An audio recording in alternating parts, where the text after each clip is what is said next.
yogera bitono ndi live. Kalachi. Chokwenda ukochi. Bana.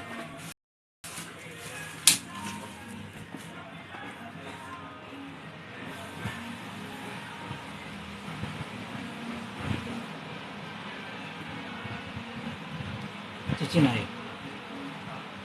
Wakoze. Nejo jajja.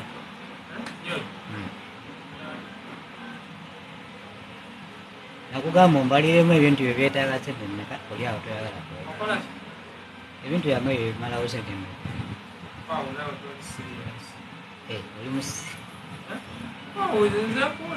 bimalawo sente mmeka njagala kumanya oba nsobola oba sinsobola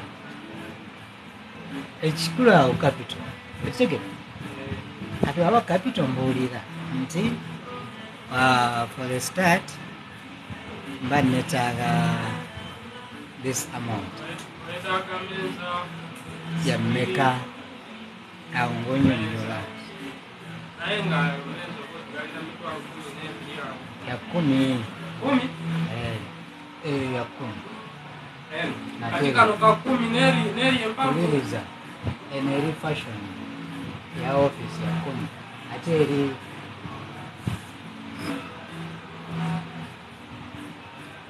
Seged. Kale bala 12 twali busi. Obikolera wano. Obikolera wano.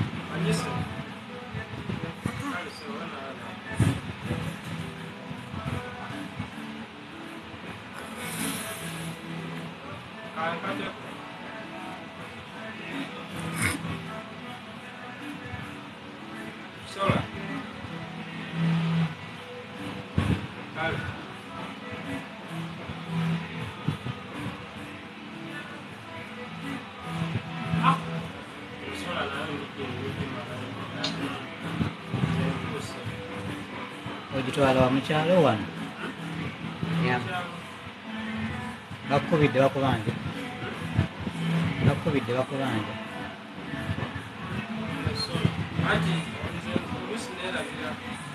nti olina okusindika sente z'abantu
Oze kwe twakoze agreement yakyo kyabijjukira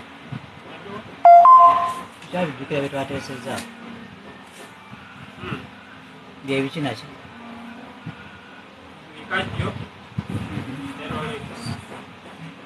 sente mmeka lwakusatu olwokusatu enkya Monday olwokubiri then olwokusatu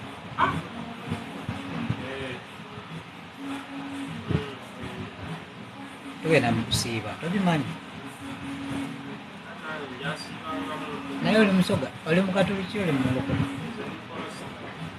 erigenda kutandika kusiiba ku lwokusatu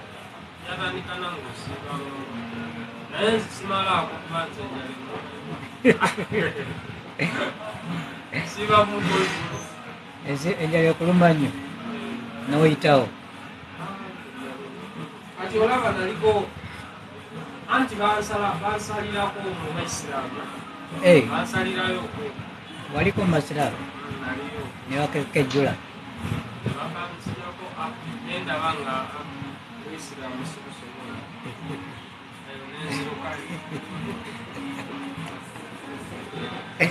nenzirukayo eryaddala nenvayo ngamba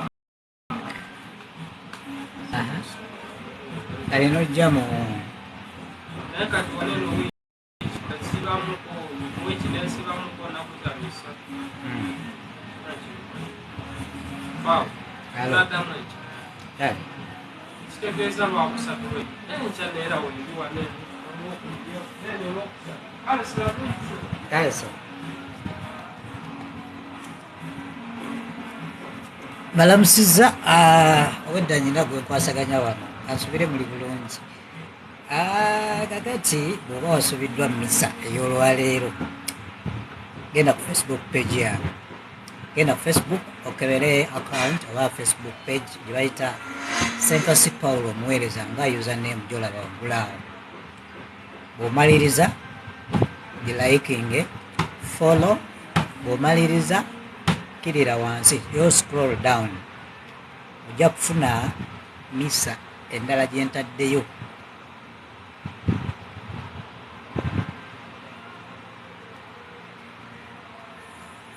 ojja kufuna misa endala gye ntaddeyo gye nkute ku ssaawa 5 n'eddakiika 2 so kakati you follow mass misa gye nakute ku ssaawa 3 I want to appreciate everyone that was online. I had over 300 people attending that mass. God bless you. I prayed for you in that live mass and even the one that just finished.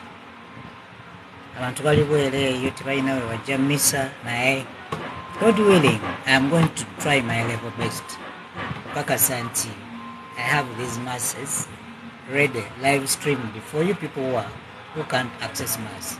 Waliwo omu yagambye ali Iraq naye yadde ali ne boss we atasobola kubeerako online oba live. Yeah, you can still find that mass. You can find mass on my Facebook page. Go there and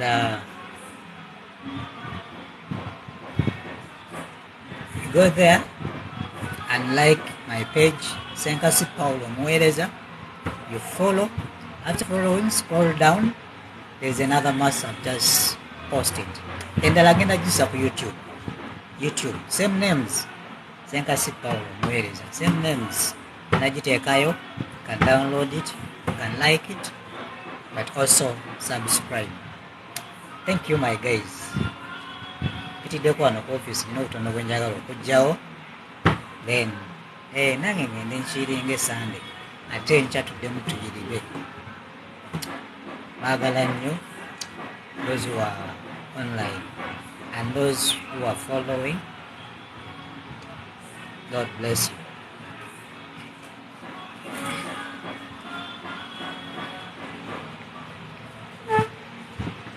What do I do? Ndi ku office wano bagita Married Formal Solutions company oba business gyenkulira oba gyenkolamu. Tukola printing ow'engoye owa t-shirts, is embroidery, is a screen printing.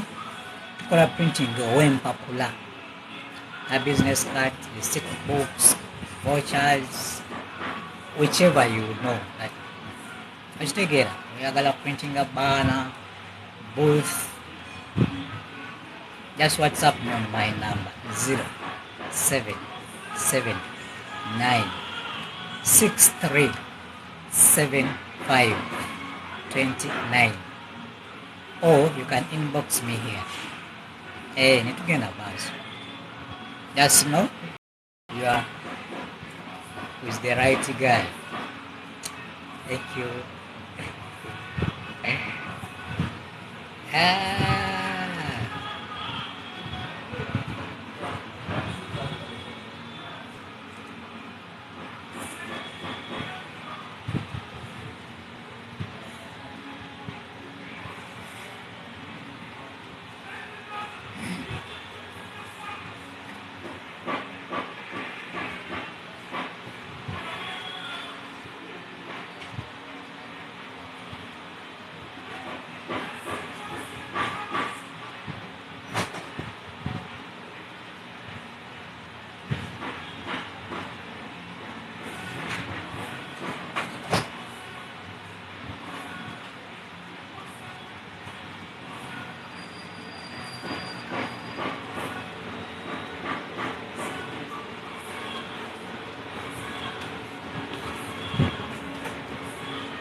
Abadde okugamba genda ku Facebook page erina ekifaananyi kino.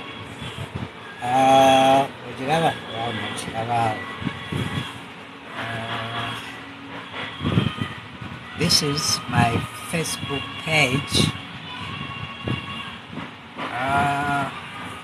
This one. This one. Have you seen? I don't know how I can do it.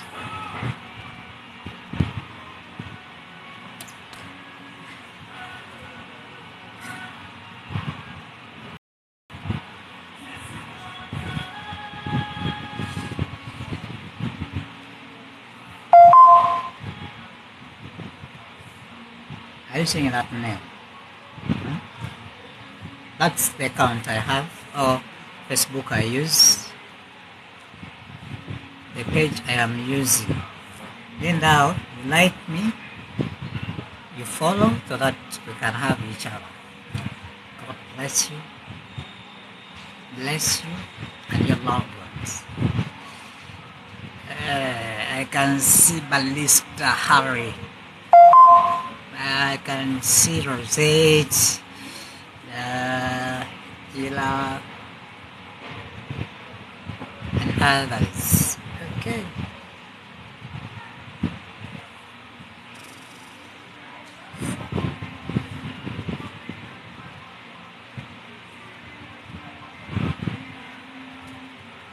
This is YouTube. YouTube, I have an account as well. Still, the same name is Ssenkasi, Omuweereza. Remember, I am serving my church and you people outside. Username, it is Ssenkasi.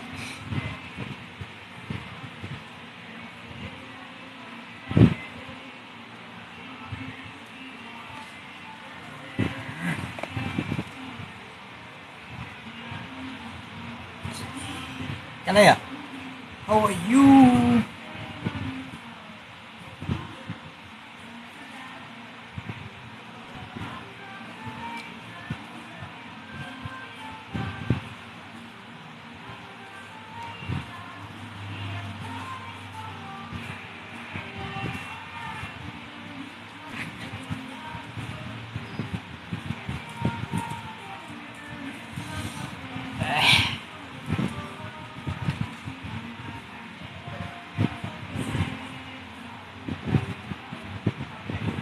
Kagoya Ijara.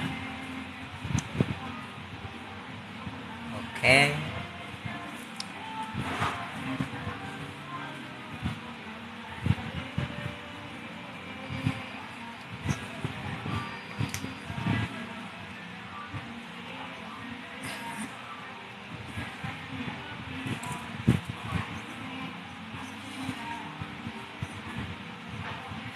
Mami Lily, I am seeing you.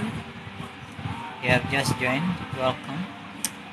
Here abachengeza kubagamba nti oba wasubiddwa misa y'olwaleero nti wafunye mukisa gusoma misa. Genda ku akaunti yange ku Facebook nina gye ngoku live streaming. You follow that. You follow my page. Then after you can watch. Ndakika ntono nnyo era ngenda gya uploadinga ku YouTube. YouTube eri Ssenkasi Paulo Omuweereza, the same names. Yeah. Obulamu obutalimu Katonda tebunyuma. Obanga ku muntu gwo akuwa kyakuwa nga gwe kyomuwa toweetaaga kukola kikuteekamu sente. Oliba Katonda abalala akusaba bingi, asobola okubikuwa naye naawe byoseekamu otuuka n'okita tosobola kukyengana. Byonadde ndaba waliwo ka clip ke nalabye, mukyala yasaba obugagga n'asaba ki n'asaba emmotoka naye atuuse yali mukono eyo n'atuuka n'agikumamuko omuliro agamba emuyinze. Abakalabye ka clip ako, you can understand what I'm telling you. So salawo weereza omuntu ogwo Katonda tojja kujjula. nze nkugamba in a few minutes ngenda kuba nja uploadinze ku YouTube, Facebook already ekweri. At your own pressure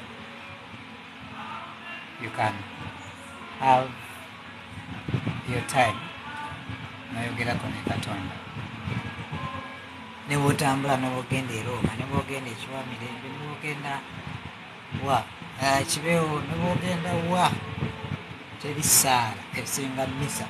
Get it from me, teri ssaala ne oba oyina omuntu ayogera mu nnimi ez'enjawulo, tono ye mwekakasa azikula n'ebyamwedda, teri ssaala esinga misa. The time you're in mass, vary it, because that is the only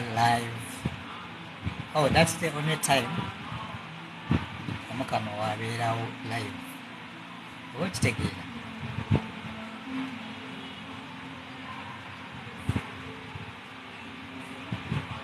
Okay.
I can see proceed. Nandiose,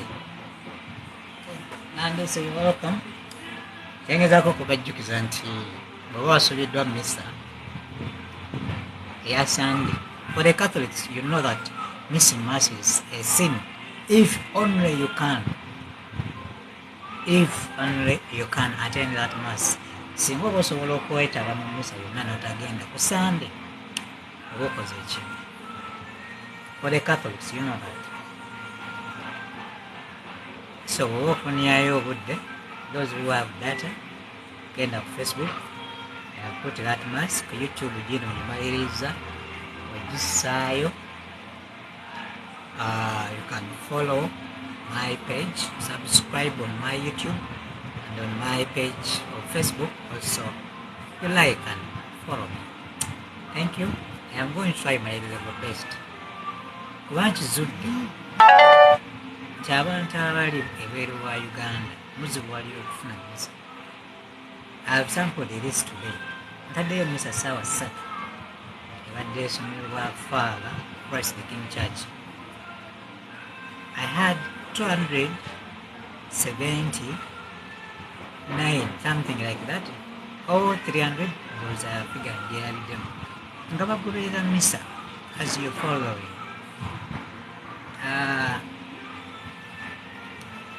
Nabo benjja njogerako nabo mukwano gyange abali Abu Dhabi gangamba Pawulo ebya misa kati twabivaako, bw'ofunayo buno audio bafaze batera okusindika muwulirizaako mukola ki. So that's why I have started this live streaming of mass. Kindly bonna abanga oyagala okwetaba mu misa, just keep online like I am. We shall have it together.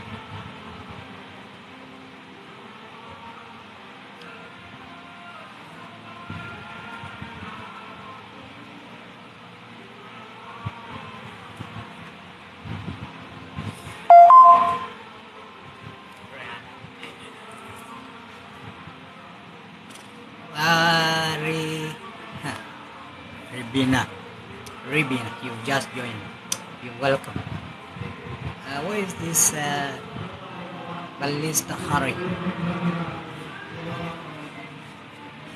Sweet Winnie. I'm the one who told me that you are with your boss.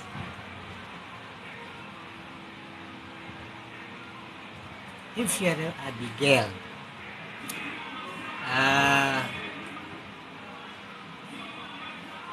I have uploaded that on my Facebook account, and I have few seconds for the same mass to be uploaded on my YouTube channel. YouTube, Ssenkasi Omuweereza. Facebook, the same names. WhatsApp, you can WhatsApp me, no problem. You can WhatsApp me, +256 799 +256 779 637529. Can send me hi WhatsApp. Sozi, how are you? Sozi 76. Barista Harry, what will you do? Are you on?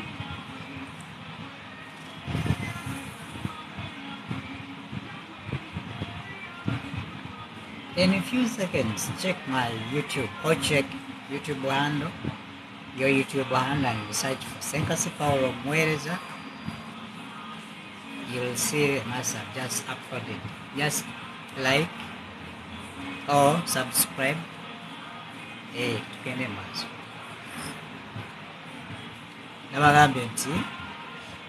found out that people who are outside Uganda who find issues in attending mass.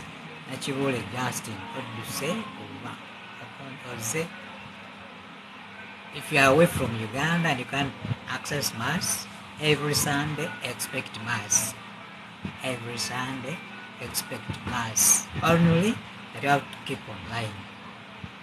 Thank you for my followers and Atoli and Nachibule Justin. Hi.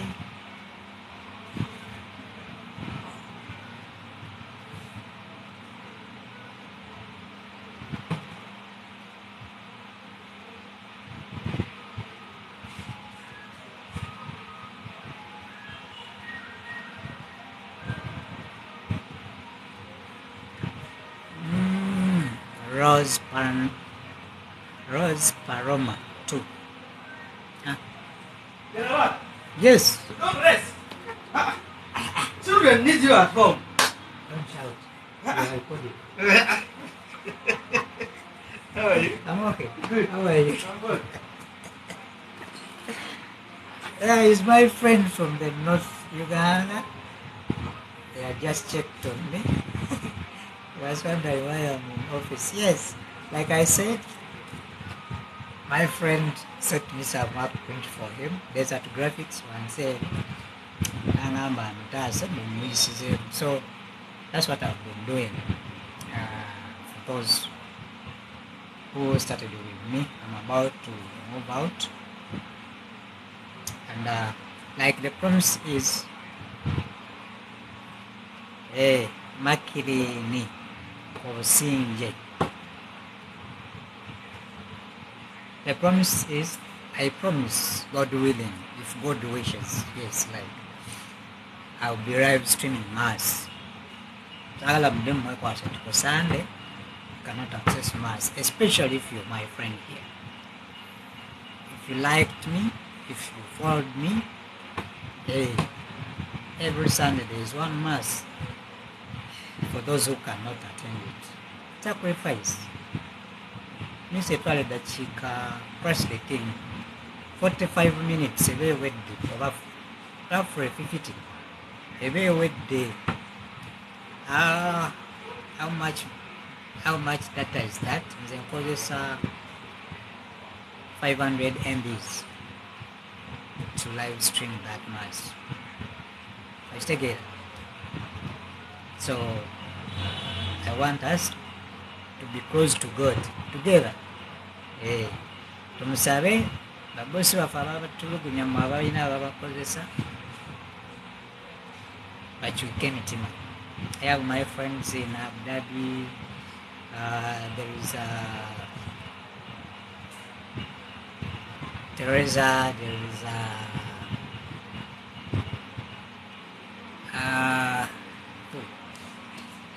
the name has skipped my mind.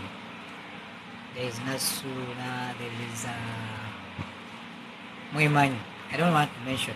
So why did I mention your name? So you know yourselves. This time I want us to be in mass together every Sunday. Like bw'ogisuba ku Sunday genda ku YouTube ogirabe ngeno bwemaze okugendayo eno bwemaze okugendayo bwekusubwawo bw'ogisuba ku live genda ku Facebook naye ojja kugiraba. You can download it, you can like it. Nabagambye teri misa, teri saala esinga misa, teri saala esinga misa. Nebagamba tomufaana kyatono osimanyi mwana wa musajja wa Katonda afaanana atya. Emisa gye weebeereddemu ebigambo by'oyogera yesaala esinga obukulu. Ne bw'olitambula n'ogenda e Roma, ne bw'ogenda e Israel, ne bw'ogenda wa, if you know, you know. Thank you guys. I am about to sign out. I wish you well.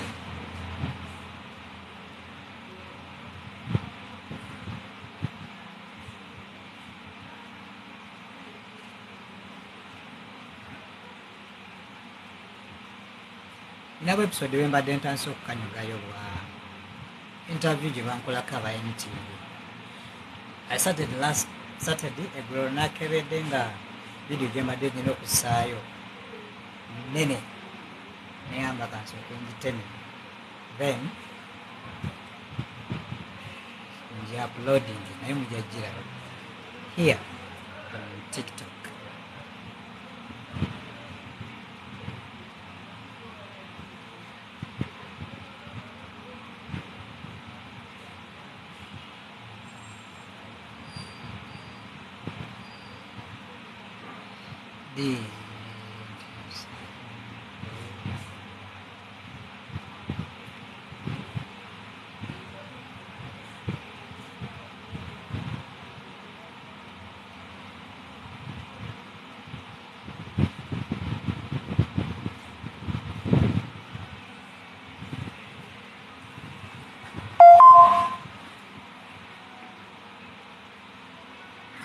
Winnie, Uganda too. Yes, I have remembered. You are the one who complained.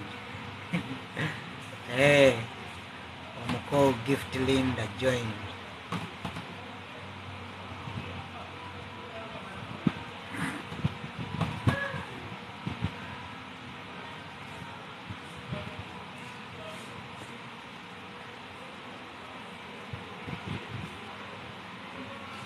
Meanwhile, Bear came born. Come.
check here. Let's see.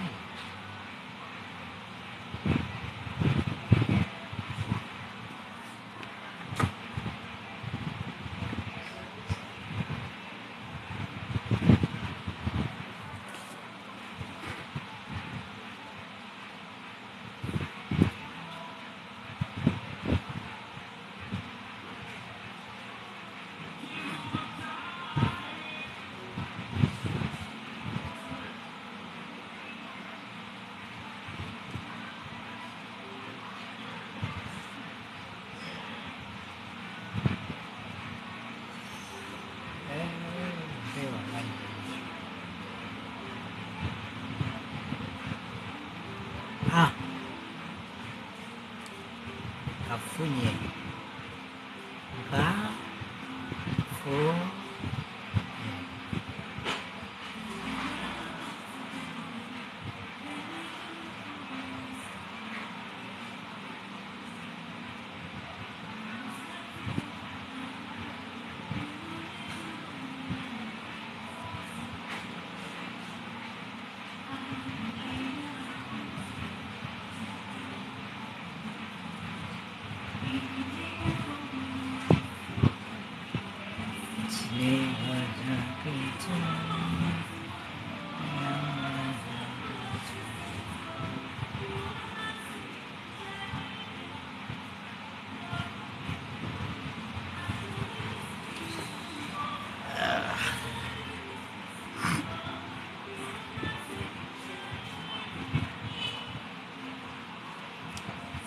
Na Mastula na Cheyune Rogers.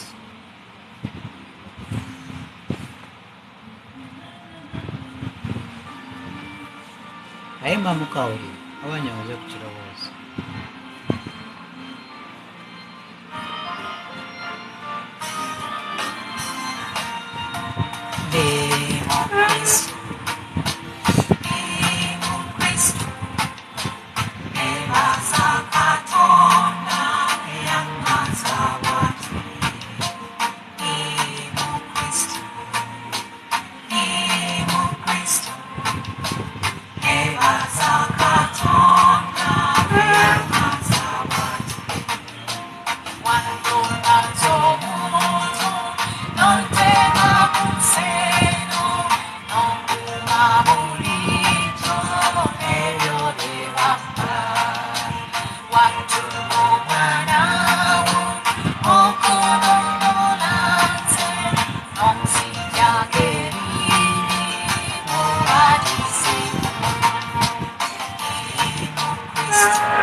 Kerena 01.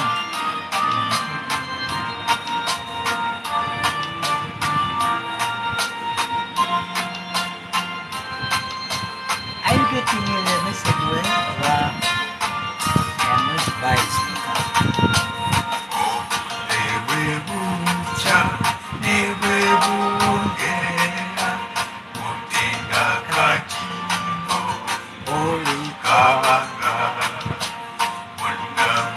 Sa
Jax. Someone called Jax.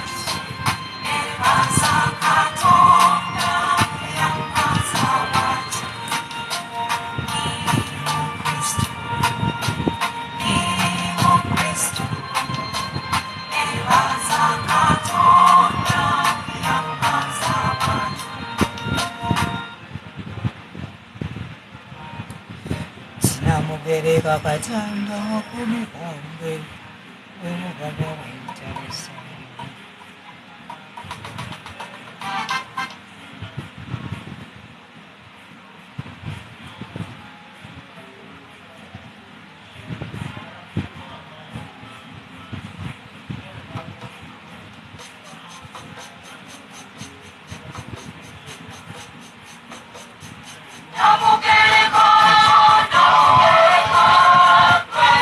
Juana, love. You're welcome.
Guys, I have to sign out. Next time. Tomorrow I'm posting my usual videos. These same songs. Wimbo, wana mwida. Wimbo mzanyire. Tegira. Iwa wena.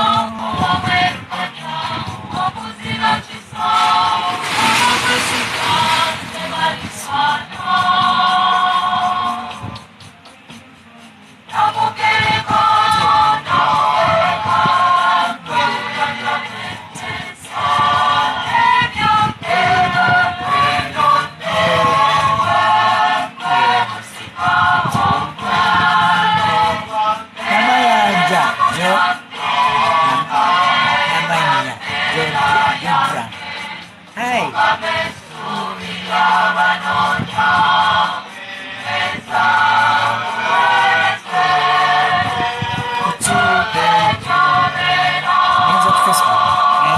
Facebook. Thank you for those who have been live. Catch you later. Thank you. God bless you.